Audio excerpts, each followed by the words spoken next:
Olá IPCA, hoje é terça-feira, dia 27 de maio de 2014. Estamos juntos há 660 dias lendo a Bíblia e hoje leremos os capítulos 32 e 33 do livro do profeta Isaías. Esses dois capítulos encerram uma unidade de ais, que vai do capítulo 28 até o 33.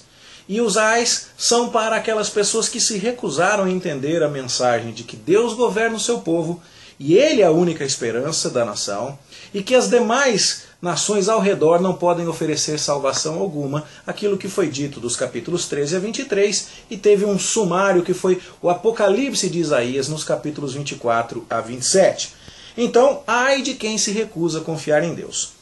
Nos capítulos anteriores a gente viu ai daqueles que buscam o Egito, ai daqueles que de fato querem estratégias humanas, mas aqui no capítulo 32, nós começamos a ver o outro lado da moeda. Se é muito ruim confiar em questões humanas, é muito bom confiar no Deus verdadeiro. E o capítulo 32 começa a descrever a beleza e a glória de Deus como rei. Como será bom quando o povo se voltar para o seu rei e for por ele governado. Então, o capítulo 32, melhor dizendo, nos descreve no seu início, seus 8 primeiros versículos, a retidão do governo do Messias, que vai promover a segurança do seu povo, que governará com discernimento e com juízo. Essa é a mensagem dos 8 primeiros versículos aqui. No entanto, a transição desta época em que todo mundo confia no Egito para a época em que o governante messiânico governará com justiça, será uma transição um pouco dolorosa. O povo não aprenderá a deixar de confiar em estratégias humanas para confiar em Deus, sem que antes sofra uma calamidade, o juízo de Deus, para então ser restaurado e aprender a fazer o que é certo. Por isso, os versos 9 a 20 do capítulo 32 descrevem essa transição da falsa segurança para a verdadeira segurança. A falsa segurança é descrita nos versos 9 a 12, quando gente que está vivendo despreocupada, confiante em Jerusalém, precisa ficar esperta, porque Deus vai mandar a calamidade, que é descrita dos versos 13 até o verso 14. E quando chegar a justiça e o juízo de Deus, então a falsa segurança será destruída. E começará um processo de restauração que será levado a termos pelo Espírito Santo de Deus, como dizem os versos 15 a 17. E então, vemos a partir do verso 18 que o povo agora finalmente terá uma segurança verdadeira. Então, é bem essa a ideia. Capítulo 28, 29, 30, 31 estão falando ai de quem confia em recursos humanos. Capítulo 32 está falando que bênção é confiar no Deus verdadeiro e ser governado por Ele. A segurança, a juízo, a justiça, a discernimento correto das coisas. Mas vocês não sairão de um estado e entrarão no outro assim de maneira tão simples.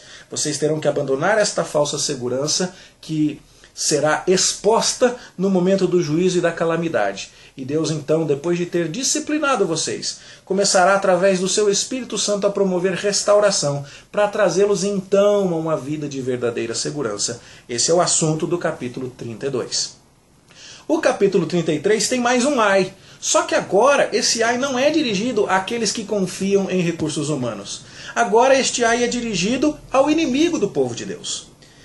É muito interessante que Isaías a um só tempo se volta contra uma nação que não confia em Deus, mas depois diz que após ser disciplinada e restaurada, essa nação verá os seus inimigos sendo destruídos. Então, ai desses inimigos.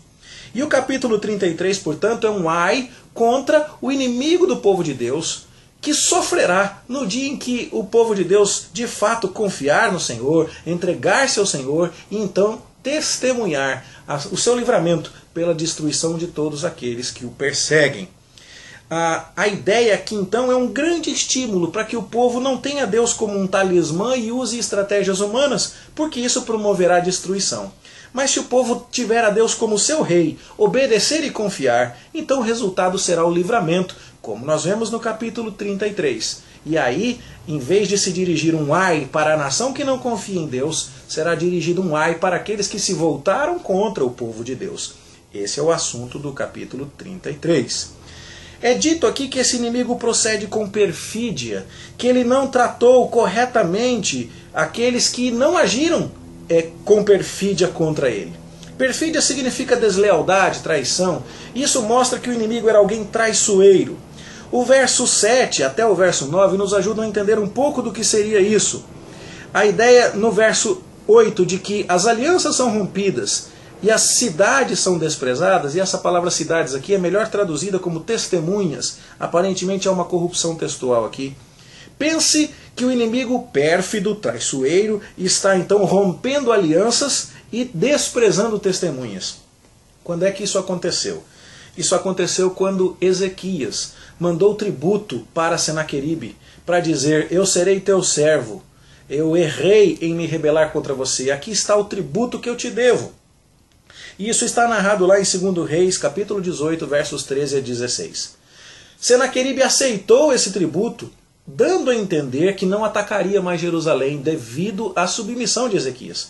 No entanto, ainda assim, depois de ter recebido o tributo, mandou mensageiros a Ezequias para dizer que iria atacá-lo.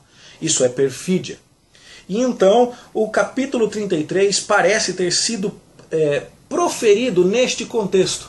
Quando então Ezequias busca Deus, e a gente vai ler essa história lá no capítulo 36, e Deus, através do profeta Isaías, diz a ele que vai dar livramento, e realiza um livramento maravilhoso, sobre o qual nós leremos nos próximos capítulos. Por isso, o capítulo 33 começa condenando o inimigo que procede com perfídia, e que ele, depois que executar a destruição para a qual Deus o designou, ele será destruído. E então o povo será abençoado, porque Deus terá misericórdia dele. O Senhor vai estabilizar Sião, como diz o verso 6, e vai trazer salvação. Porque esse inimigo desprezou alianças, esse inimigo não honrou os tratados, e diz o verso 10, agora Deus se levantará e vai retribuir a injustiça do inimigo. O inimigo que bufa enfurecido para perseguir Judá, vai ver esse bafo voltar-se contra ele como fogo, diz o verso 11. E então o verso 13 diz, vocês que estão longe, vejam o que eu tenho feito. Aqui Deus se dirige aos assírios, eu vou punir vocês. Vocês que estão perto, reconheçam o meu poder. Aqui Deus se dirige aos judeus em Jerusalém, vejam como eu vou salvá-los. Pecadores em Sião, diz o verso 14, se assombram e o poder se apodera dos ímpios. Claro, tanto um quanto o outro verão a manifestação do poder de Deus. Os assírios serão julgados e executados, e se atemorizarão. E os pecadores em Jerusalém verão quanto foram libertos e temerão ainda mais ao Senhor. O resultado será que o povo habitará nas suas fortalezas, no seu alto refúgio, seu pão lhe será dado, as suas águas serão certas. O inimigo debochou de Deus. O inimigo tratou o povo de Deus, que confiava no Senhor, e confiou nos dias de Ezequias e de Isaías. O inimigo tentará sobrepujar esse povo, mas como o povo buscou ao Senhor, Deus vai livrar o povo. E a partir então do verso 17, o que nós temos é a descrição do livramento de Deus sobre o povo que nele confia.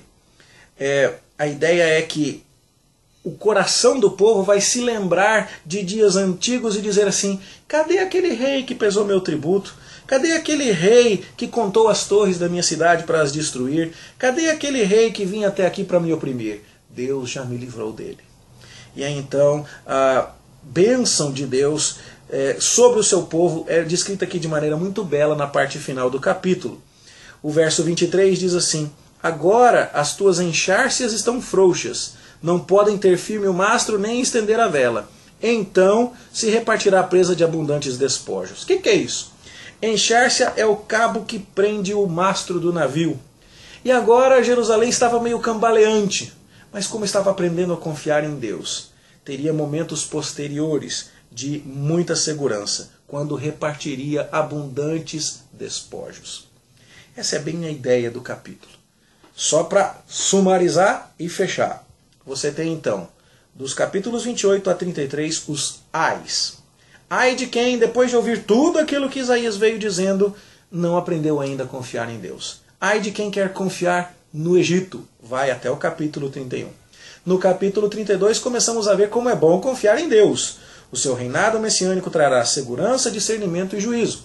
Essa transição será intensa, traumática, dramática. Da falsa segurança para a verdadeira segurança será necessário um processo de juízo, de calamidade e uma restauração promovida por meio do Espírito Santo. No entanto, quando o povo confiar em seu Deus, ai dos seus inimigos, eles é que sofrerão. Porque eles tentaram tratar o povo de Deus com perfídia, mas agora eles serão derrotados. Agora as energias que canalizaram contra o povo de Deus se voltarão contra eles. E Deus libertará o seu povo e governará o seu povo em justiça e retidão para todo sempre. Esse é o assunto dos capítulos 32 e 33, que esperamos abençoem profundamente a sua vida. Os comentários que tínhamos a fazer são estes. E cremos que, embora o texto em geral seja carregado de imagens poéticas, de metáforas, a linha geral do raciocínio é bastante compreendida aqui. Estamos terminando a série de ais e estamos olhando agora para essa transição, quando os ais não são mais endereçados ao povo desconfiado, mas sim ao inimigo que tentou enfrentar um povo que aprendeu a confiar. Essa é a ideia. Que Deus te abençoe, boa leitura, bom estudo para você e até amanhã, se Deus quiser.